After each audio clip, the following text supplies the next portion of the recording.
kita bangkit berdiri. Wow, saya melihat orang-orang yang diberkati sama Tuhan. Orang-orang yang disayang sama Tuhan. Boleh lihat kanan kiri, kasih tas kanan kiri, katakan, kamu diberkati Tuhan. Kamu diberkati Tuhan. Biarlah hari-hari ini terjadi kebangkitan rohani, amin. Roh Kudus memenuhi setiap kita di tempat ini. Yang percaya katakan haleluya. Mari sama-sama kita tepuk tangan di atas kepala.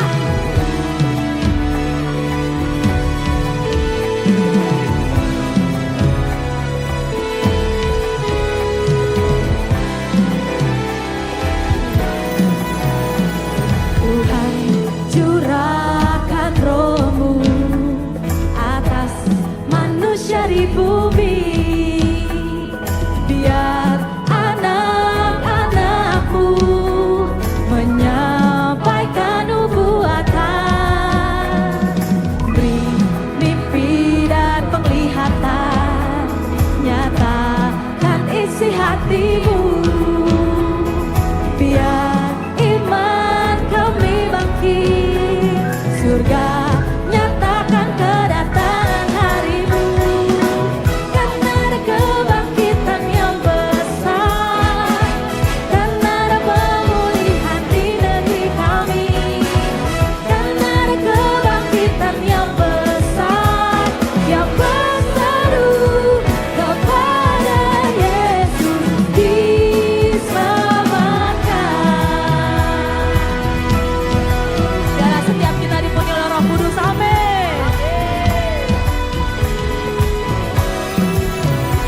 Mari nyanyikan lagu ini dengan penuh iman, biar pencurahan Roh Kudus terjadi.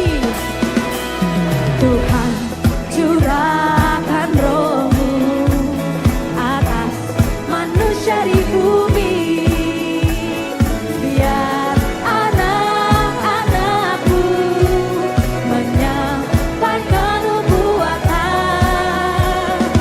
Beri mimpi dan penglihatan, nyatakan isi hati-Mu. Biar iman kami bangkit. Bolehkah sama-sama kita lambaikan tangan kita? Mari nyatakan. Karena ada kebangkitan yang besar, karena ada pemulihan di negeri kami. Karena ada kebangkitan yang besar, yang berseru kepada Yesus diselamatkan. Karena ada kebangkitan yang besar, karena ada pemulihan, amin. Karena ada kebangkitan yang besar, yang berseru kepada Yesus diselamatkan.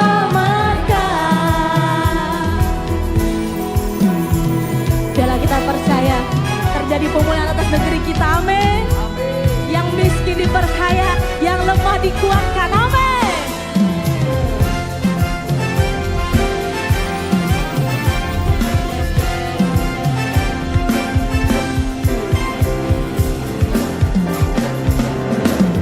Karena ada kebangkitan yang besar, karena ada pemulihan di negeri kami. Karena ada kebangkitan yang besar, yang berseru kepada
Yang dipenuhi Roh Kudus boleh angkat tangannya tinggi.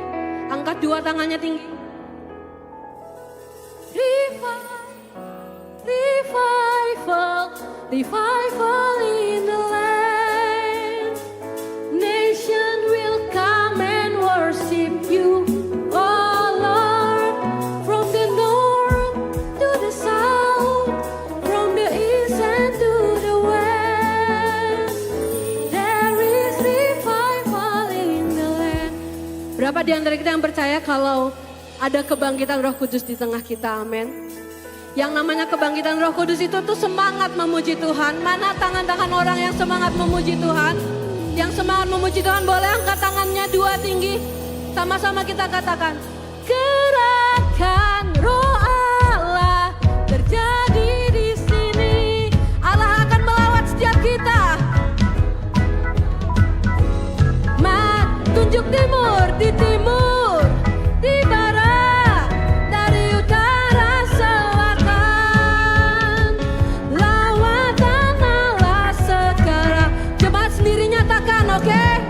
Gerakan.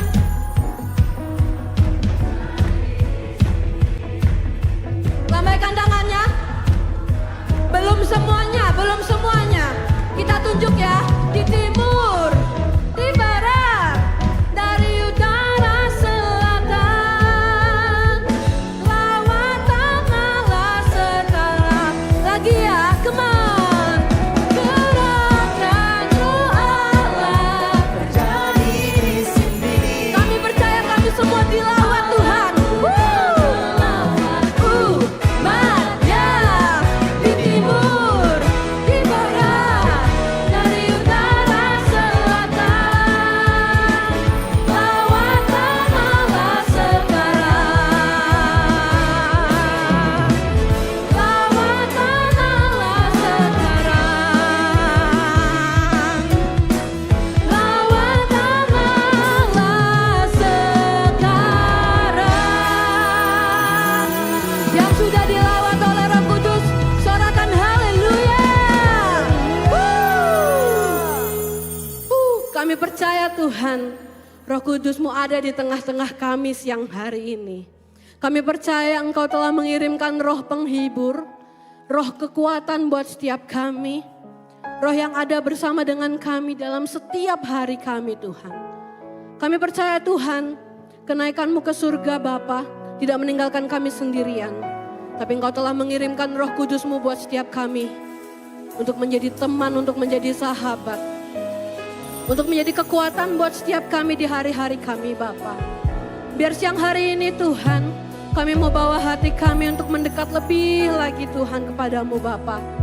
Biar siang hari ini kami mau merasakan Roh Kudus yang melingkupi setiap kami Tuhan. Terima kasih Tuhan.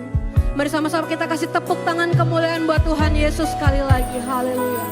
Silakan kembali duduk Bapak Ibu Saudara. Tetap dalam hadirat Tuhan, mari sama-sama kita siapkan hati kita untuk menyembah Tuhan siang hari.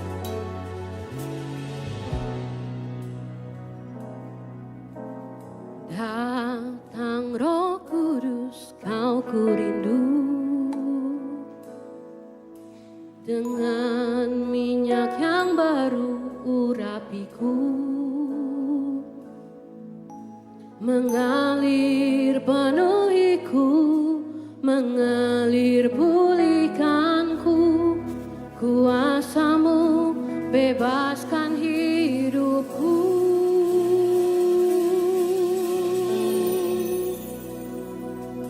Satu yang ku rindu,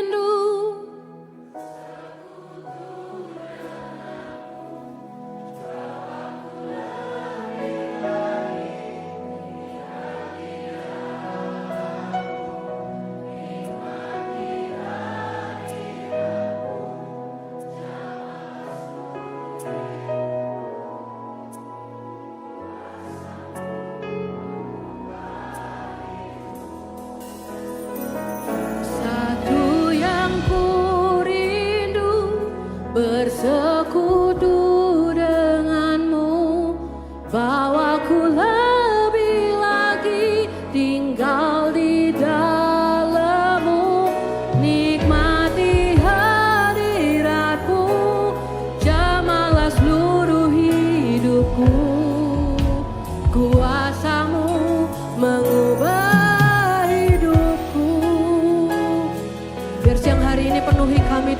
tangan Roh Kudus-Mu Bapa.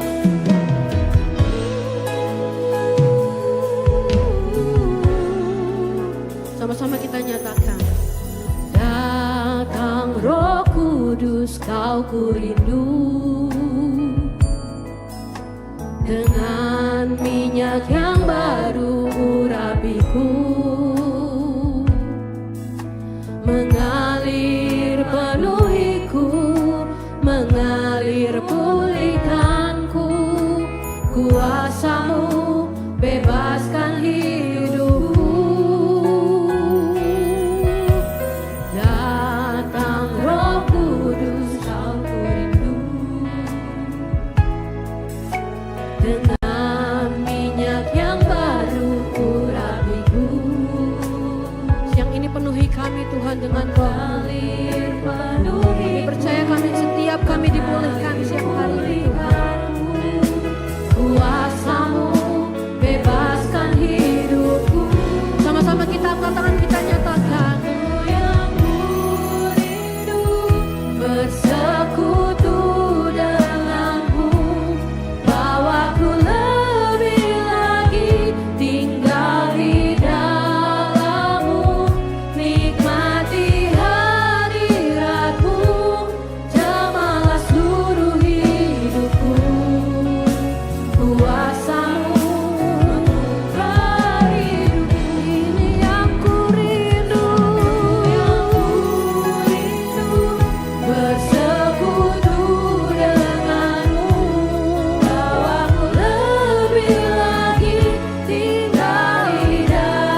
curahkan Roh Kudus-Mu buat setiap kami Bapa.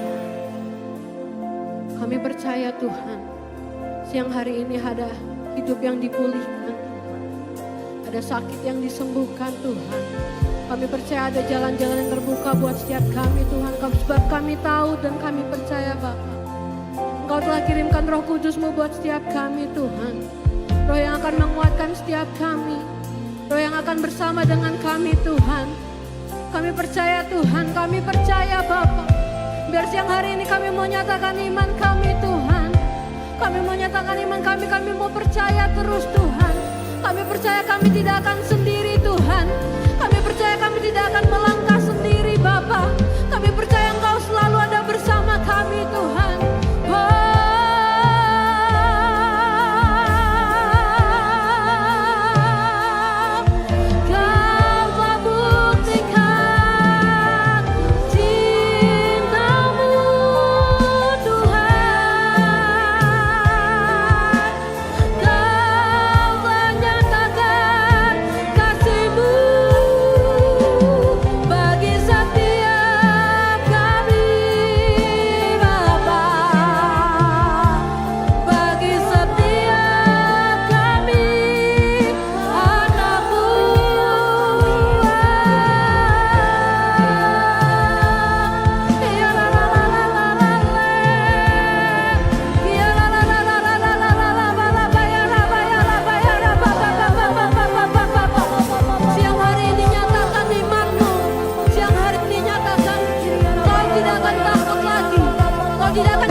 Mari sama-sama kita bangkit berdiri, angkat tanganmu. Ya Rabba, ya Rabba, ya Rabba, ya Rabba, Bapa, Bapa, Bapa, Bapa. Ya Rabba, ya Rabba, ya Rabba, Bapa, Bapa, Bapa, Bapa,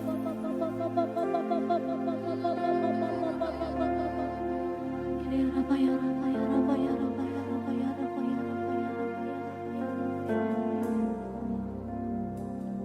Ku yakin Kau hadir di sini, ku rasakan kuasa yang tak terbatas. Ku yakin Kau nyata di sini, kemenangan terjadi. Mari lebih lagi nyatakan. Ku yakin Kau hadir di tempat ini Bapa. Penuhi setiap kami di tempat ini Tuhan Yesus. Ya Tuhan,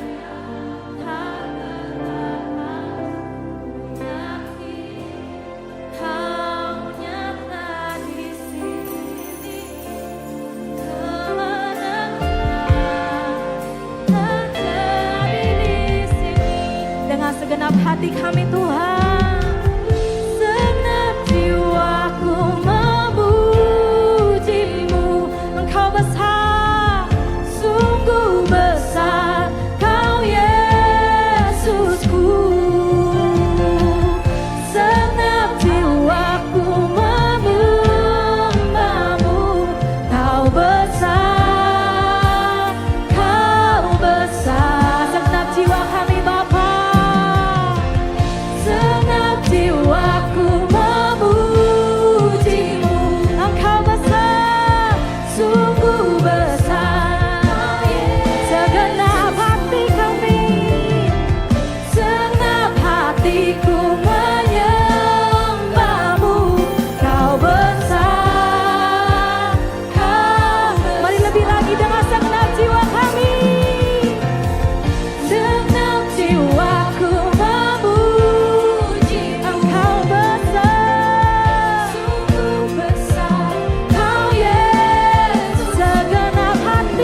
Bapa.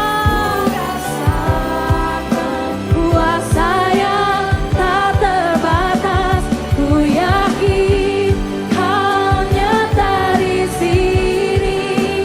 Kemenangan terjadi di sini, kami yakin, ku yakin Allah di sini.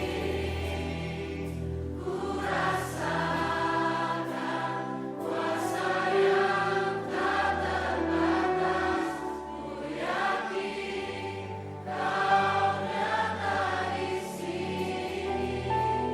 Kemenangan terjadi. Sekali lagi dengan ku yakin Kau hadir di sini. Ku rasakan kuasa yang tak terbatas, ku yakin Kau nyata di sini. Kemenangan terjadi.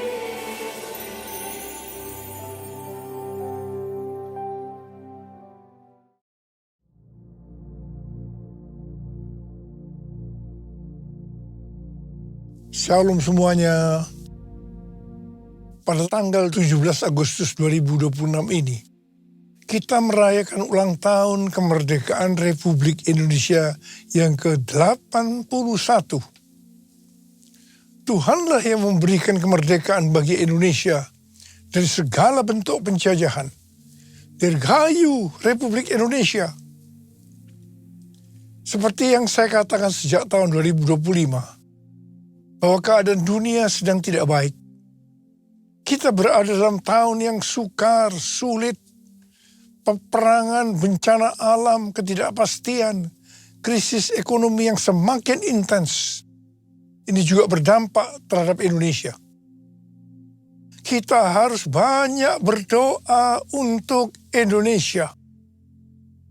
Janji Tuhan dalam 2 Tawarikh 7 ayat 13 dan 14 berkata, bila mana aku menutup langit sehingga tidak ada hujan, dan bila mana aku menyuruh belalang memakan habis hasil bumi, dan bila mana aku melepaskan penyakit sampar di antara umatku, dan umatku yang atasnya namaku disebut merendahkan diri, berdoa dan mencari wajahku, lalu berbalik dari jalan-jalannya yang jahat, maka aku akan mendengar dari sorga dan akan mengampuni dosa mereka serta memulihkan negeri mereka. Haleluya! Sesuai dengan apa yang dikatakan dalam Yeremia 29 ayat 7, maka kita harus mengusahakan kesejahteraan kota, negara di mana kita tinggal, dan berdoa untuk kota, negara itu kepada Tuhan. Sebab kesejahteraannya adalah kesejahteraan bagi kita semua. Damailah Indonesiaku, damailah Indonesiaku, lawatan Allah terjadi. Damailah Indonesiaku, damailah Indonesiaku.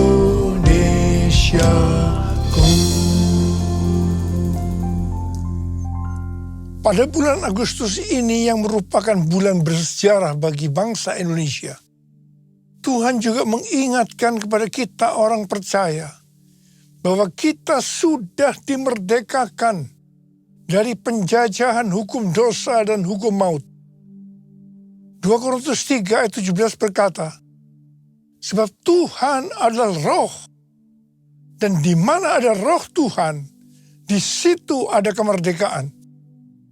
Kita sebagai orang percaya adalah orang merdeka, karena roh Tuhan ada di dalam kita. Haleluya.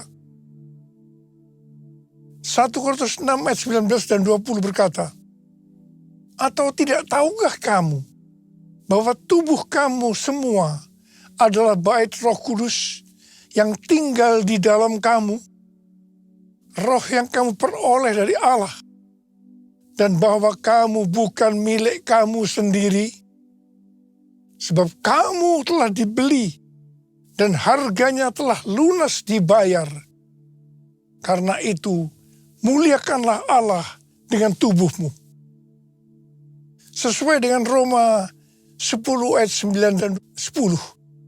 Pada saat kita mengaku dengan mulut bahwa Yesus Kristus adalah Tuhan, dan percaya dengan hati kita bahwa Allah telah membangkitkan Dia dari antara orang mati, maka kita akan diselamatkan.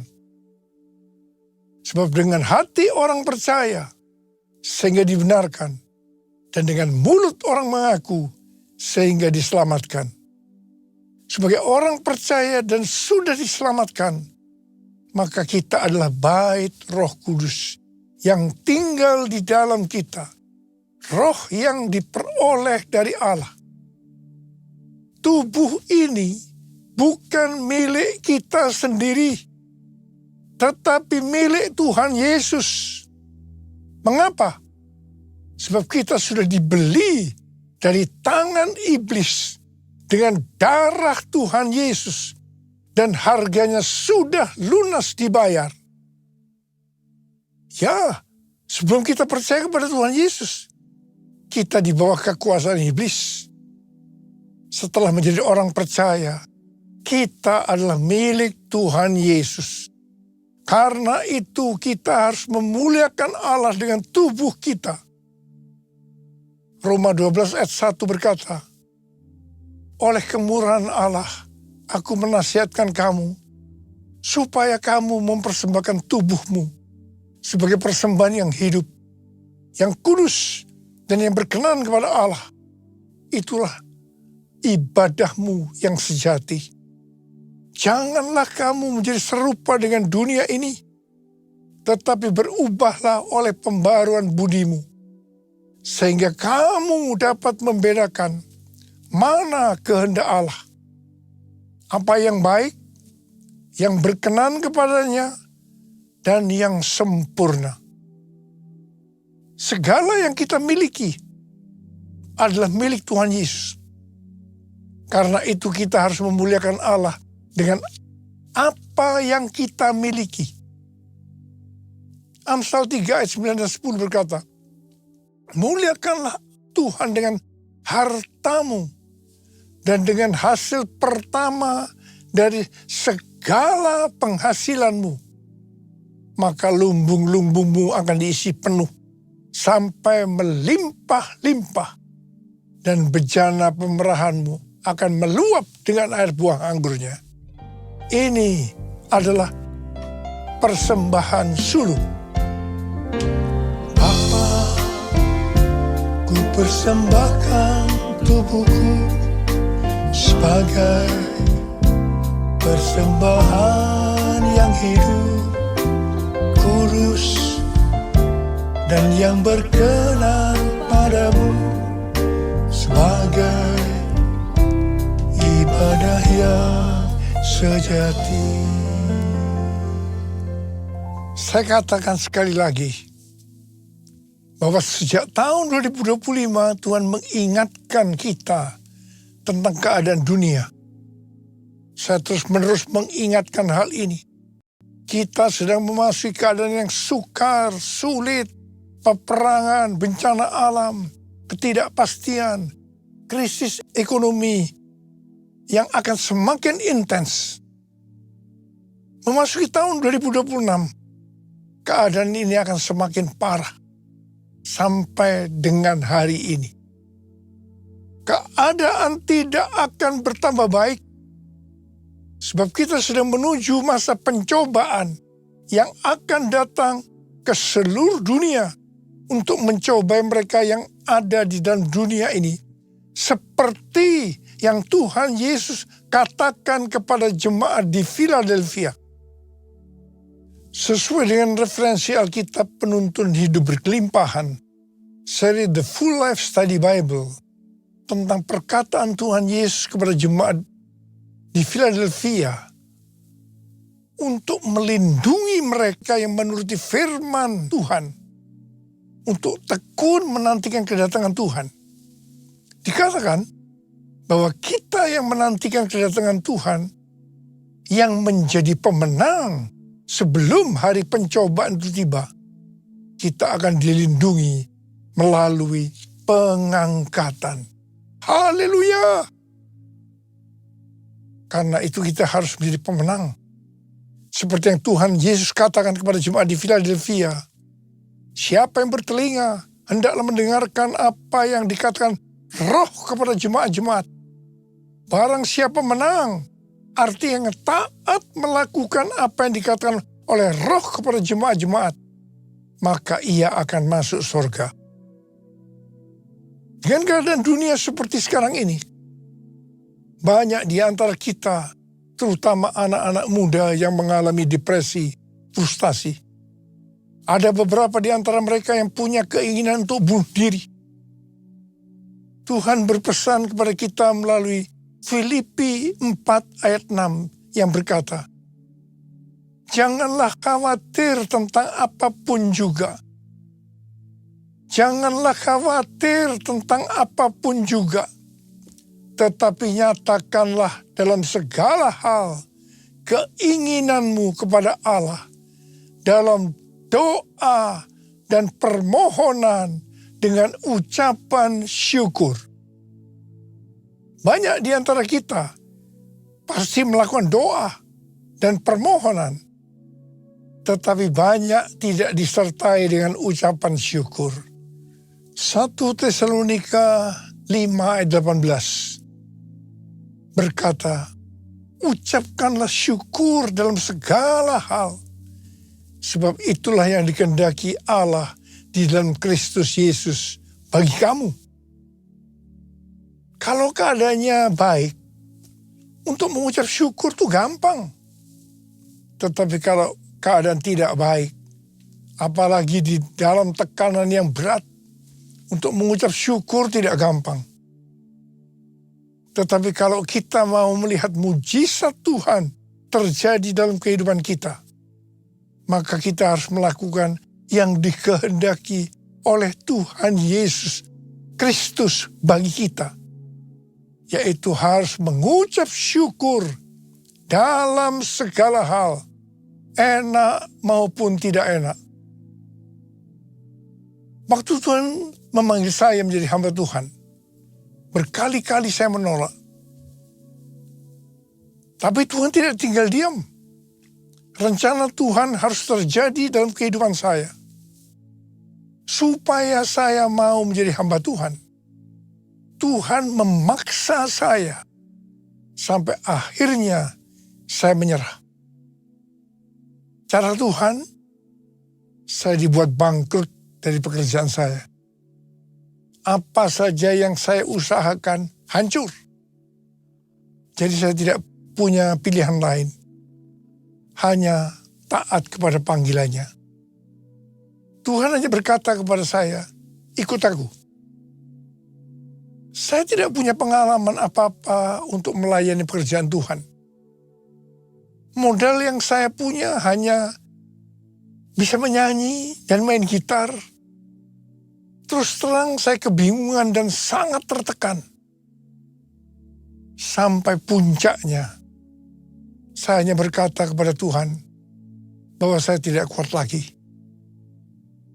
Pada saat itu, saya ingat saya duduk di lantai. Tiba-tiba Tuhan berkata kepada saya, Niko, dalam keadaan seperti ini, hendaknya kamu mengucap syukur. Pada awalnya saya tidak bisa mengerti kenapa saya harus melakukan itu. Tetapi Tuhan Yesus berbicara seperti itu. Niko, dalam keadaan seperti ini, hendaknya kamu mengucap syukur. Saya pada waktu itu mengambil gitar. Dan keluarlah lagu ini. Segala puji syukur hanya bagimu Tuhan. disertai dengan tangisan. Saya menyanyikan lagu ini, sebab Kau yang layak dipuja. Kami mau bersorak, tinggikan nama-Mu. Haleluya. Saudara, asal mulanya lagu ini tuh seperti ini temponya. Sekarang kita menyanyikan dengan sukacita. Tapi pada waktu itu saya juga nyanyi tidak seperti ini. Dengan terbata-bata, disertai dengan tangisan. Saya terus segala puji. Saudara, ini untuk pertama kalinya saya mengucap syukur dalam keadaan yang tidak enak. Saya percaya kalau saya ada sebagaimana saya ada seperti sekarang ini, salah satunya karena saya melakukan perintah Tuhan untuk mengucap syukur dalam segala hal, enak maupun tidak enak. Saya mau katakan sesuatu, ada kuasa dalam pengucapan syukur. Banyak orang yang mengalami mujizat-mujizat dengan mengucap syukur dalam segala hal. Ada yang mengalami seperti yang terdapat dalam 1 Korintus 2 ayat 9. Apa yang tidak pernah dilihat oleh mata, dan tidak pernah didengar oleh telinga, dan tidak pernah timbul dalam hati manusia, yang disediakan Allah bagi mereka yang mengasihi Dia. Ku mau selalu bersyukur, selalu bersyukur. Kau Tuhan yang setia, yang selalu menopang. Ku mau selalu bersyukur, selalu bersyukur. Kau Bapa-Ku yang setia, Kau Bapa-Ku yang setia. Hari-hari ini saya terus-menerus dengan bertalu-talu minta kepada Tuhan untuk lebih mengerti akan isi hati Tuhan. Lebih mengerti akan tuntunan Tuhan untuk kehidupan ini. Tuhan menjawab dalam Yeremia 33 ayat 3. Berserulah kepadaku, maka aku akan menjawab engkau dan akan memberitahukan kepadamu hal-hal yang besar dan tidak terfahami, hal-hal yang tidak kau ketahui. Saya banyak berseru dalam doa, pujian, dan penyembahan bersama-sama dalam unity siang dan malam. Tuhan memberikan pengertian tentang tema tahun 2026. Tahun 2026 adalah tahun amanat agung. Begitu memasuki tahun amanat agung, keadaan dunia menuju kepada keadaan yang tidak baik. Lebih lagi, untuk menyelesaikan amanat agung, yaitu supaya Injil diberitakan di seluruh dunia, menjadi kesaksian bagi semua bangsa. Supaya kita memuridkan bangsa-bangsa, goncangan-goncangan harus terjadi. Tema tahun 2026, tahun amanat agung, ini untuk mengingatkan bahwa kedatangan Tuhan Yesus sudah sangat dekat. Tuhan Yesus berkata, Aku datang segera. Untuk menyelesaikan amanat agung, harus dengan pola Tuhan Yesus. Seperti yang terdapat dalam Kisah Para Rasul. Di sini dituliskan, untuk menyelesaikan amanat agung, harus melalui 3 langkah. Langkah yang pertama, harus menerima kuasa Roh Kudus.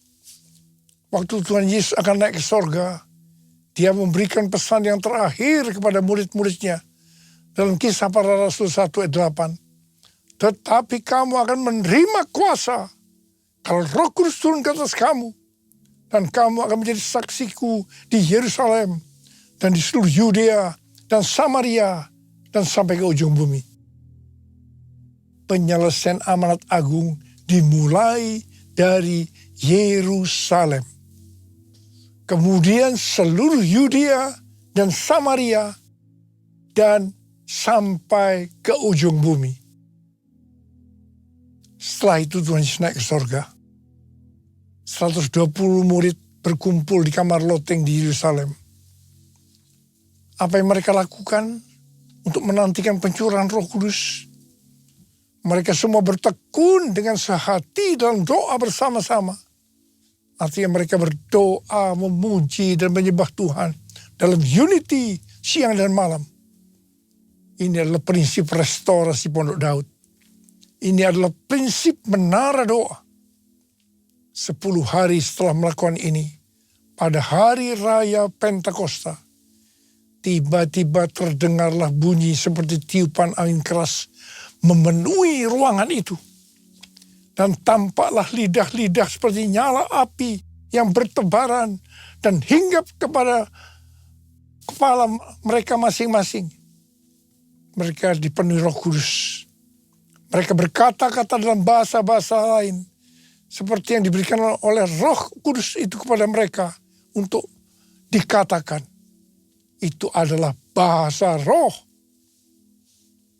Apa yang terjadi setelah murid-murid dipenuhi dengan Roh Kudus? Hal yang pertama, Petrus berkhotbah. Sekitar 5 menit.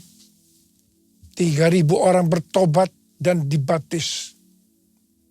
Dan hal yang kedua, setelah murid-murid dipenuhi dengan Roh Kudus, mereka dipakai oleh Tuhan untuk menyatakan tanda-tanda dan mujizat.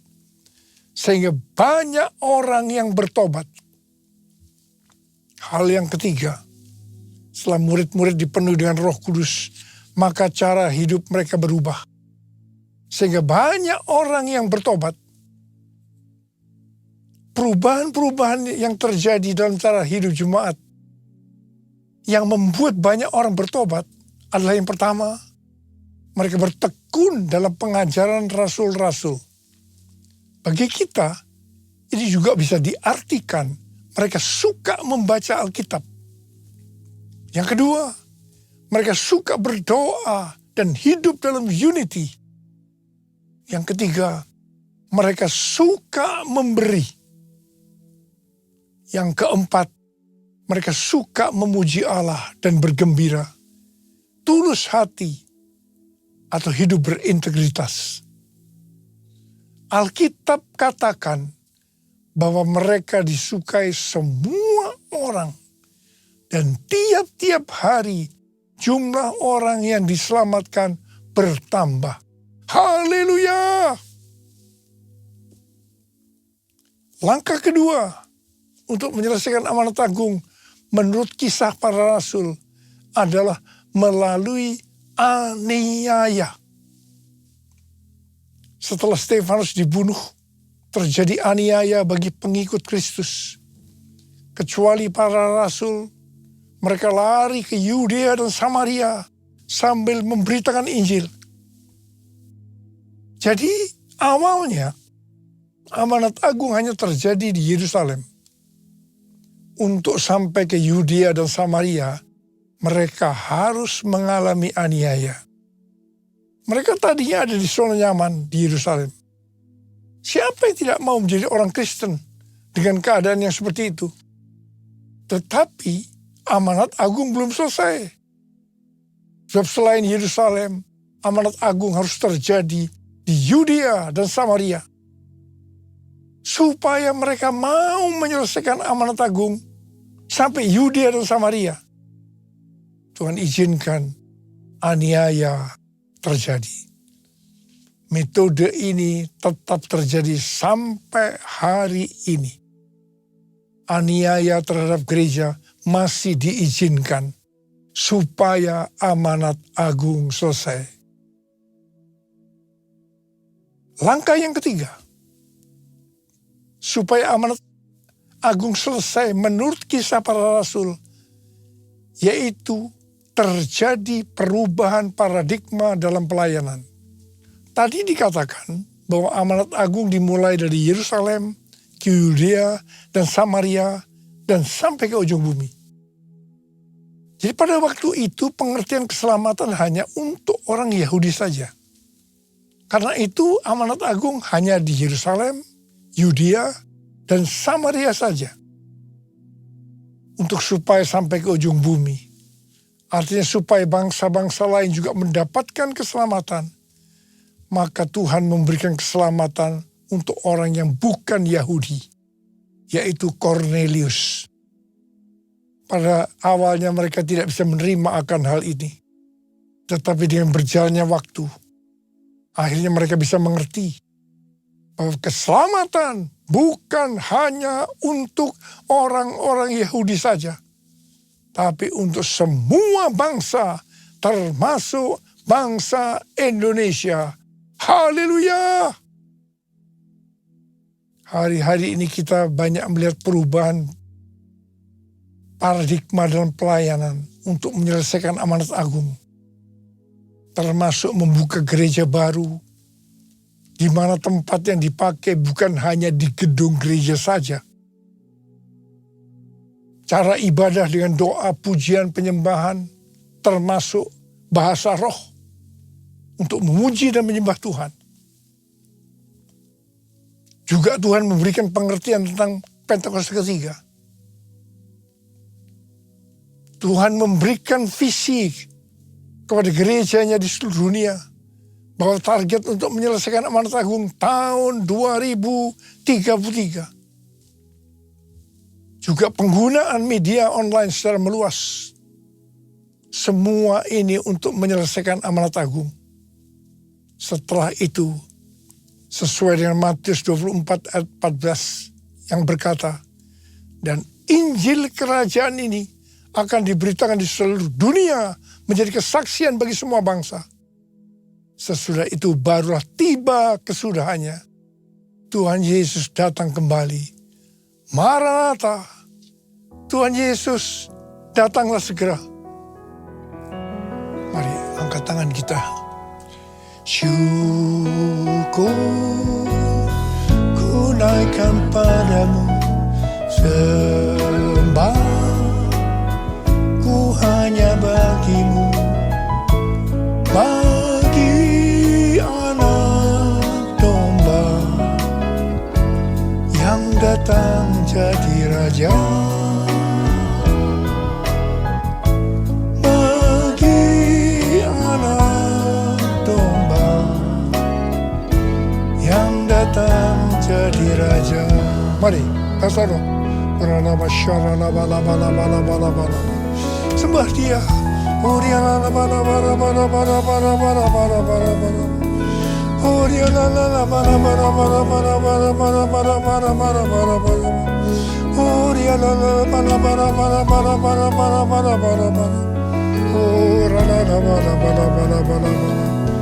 Abah, urapi kami, Abah. Urapi anak-anak-Mu yang sedang menanti-nantikan kedatangan Tuhan. Urapi kami, taruh tangan di kepala masing-masing. Urapi kami. Terima pengurapan Tuhan, terima.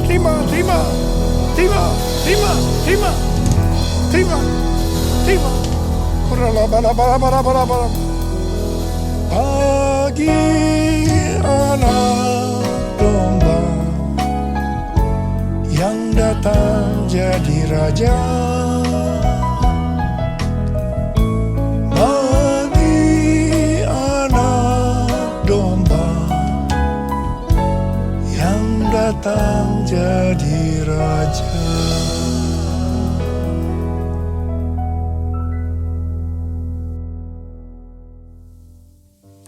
Kita akan masuk dalam perjamuan kudus. Perjamuan kudus adalah perjamuan Tuhan Yesus sendiri. Setiap kali kita masuk dalam perjamuan kudus, kita akan mengingat ayat ini. Sebab setiap kali kamu makan roti ini dan minum cawan ini, kamu memberitakan kematian Tuhan sampai Ia datang. Perjamuan kudus adalah perjamuan Tuhan Yesus sendiri.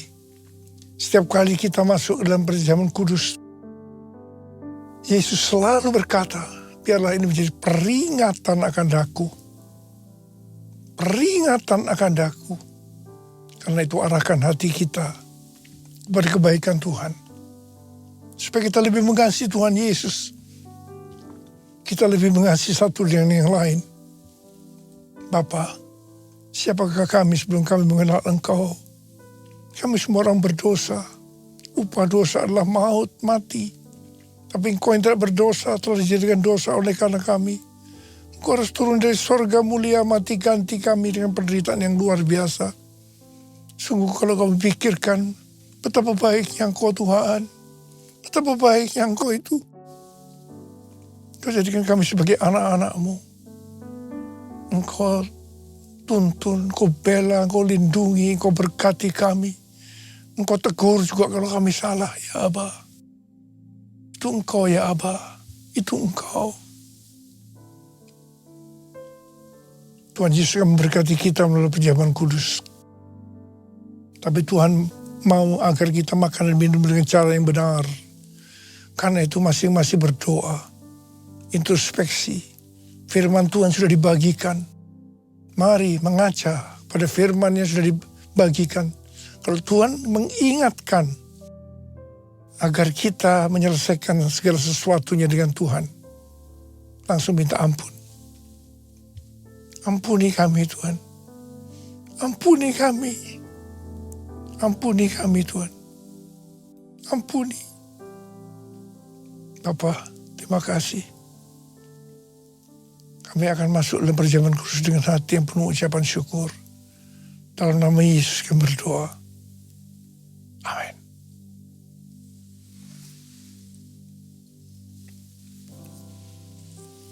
Mari, angkat roti di tangan kanan kita tinggi-tinggi.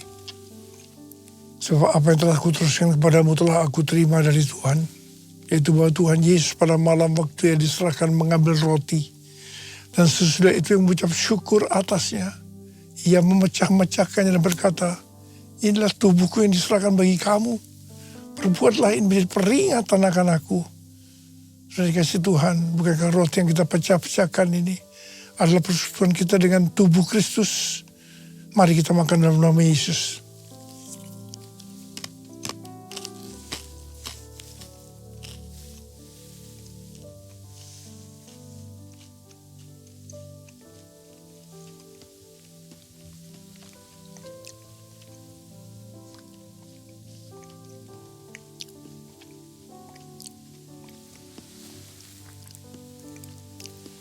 Angkat cawan di tangan kanan kita tinggi-tinggi. Demikian juga yang mengambil cawan sesudah makan. Lalu berkata, cawan ini adalah perjanjian baru yang dimeteraikan oleh darahku. Perbuatlah ini. Setiap kali kamu meminumnya, menjadi peringatan akan aku. Supaya kasih Tuhan, bukankah cawan pengucapan syukur. Yang atas kita ucapkan syukur adalah persekutuan kita dengan darah Yesus. Mari kita minum dalam nama Yesus.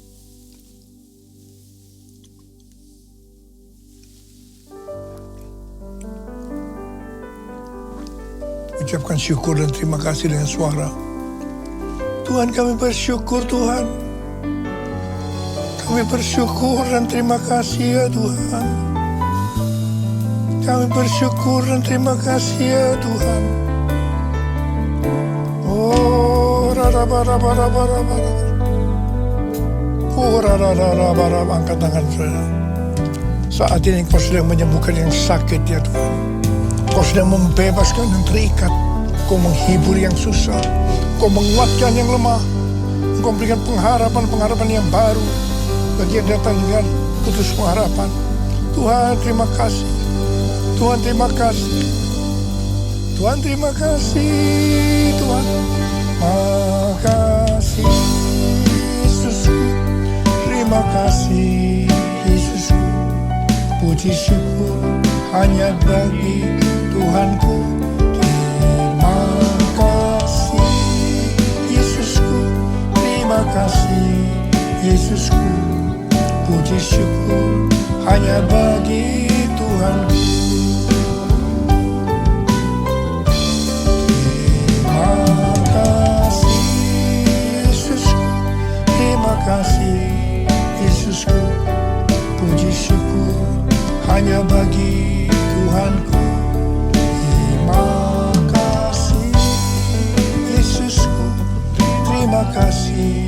Yesusku, puji syukur hanya bagi Tuhanku. Puji syukur hanya bagi Tuhanku. Puji syukur hanya bagi Tuhanku.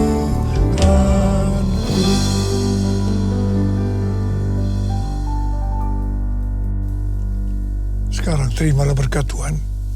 Kasih karunia yang berlimpah-limpah daripada Allah Bapa dalam anak yang tunggal Yesus Kristus. Persekutuan yang manis dengan Roh Kudus menyertai kita semua mulai hari ini. Sampai Tuhan Yesus datang menjemput kita di awan-awan dan bahkan sampai selama-lamanya. Yang percaya bersama-sama katakan, Amin.